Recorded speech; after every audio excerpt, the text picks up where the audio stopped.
उल्हासनगर महानगरपालिकेच्या नवनियुक्त आयुक्त मनीषा आव्हाळे यांनी पदग्रहण केल्यानंतर उल्हासनगर महानगरपालिकेचे जे भ्रष्टाचार, त्यामुळे उल्हासनगर महानगरपालिकेचे जे काही विकास कार्य होते पूर्णपणे थांबलेलं होतं, त्यामुळे सुद्धा संपूर्ण उल्हासनगर महानगरपालिकेतील जो कार्यभार आहे आता त्यांनी स्वतः त्यांच्या हाती घेतलेला आहे. कुठल्याही निविदा असो किंवा मागील जो कुठले आदेश असतील ते त्यांनी आता निरस्त केलेले आहेत.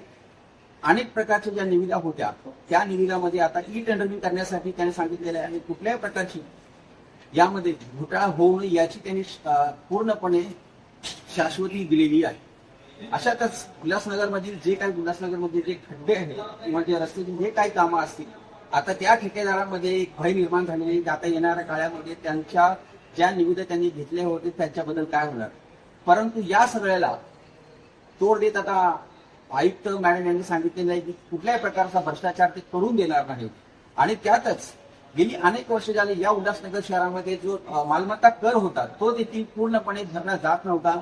150 करोडचा जो टार्गेट होता, जे लक्ष्य होते ते पूर्ण होत नाही, कारण आतापर्यंत फक्त 70 करोड एवढेच फक्त मालमत्ता कर जमा झालेला आहे. याला मुख्य कारण आहे याच्या आधी ज्या कोणी केलेले भ्रष्टाचार आहेत, अनेक भ्रष्टाचार उघडीत येत आहेत, परंतु त्यावर कारवाई करताना दिसत नाही. आम्ही देखील एका मालमत्ता कराबद्दल माहिती घेतली असता माहिती पडलं की अनेक जे अधिकारी होते, कर्मचारी होते, ते मालमत्ता कर यांच्याकडून पैसे घेत होते, परंतु ते महानगरपालिकेला ते पैसे देत नव्हते. असे अनेक पुरावे आमच्याकडे आहेत. त्यामुळे आता सन्माननीय आयुक्त मॅडम यांनी आता त्यांच्यावर कारवाई करावी ही आमची अपेक्षा आहे. परंतु सध्या तरी उल्हासनगर शहरामधील महानगरपालिकेचे जे काही ठेकेदार आहेत यांनी आता धास्ती घेतलेली आहे.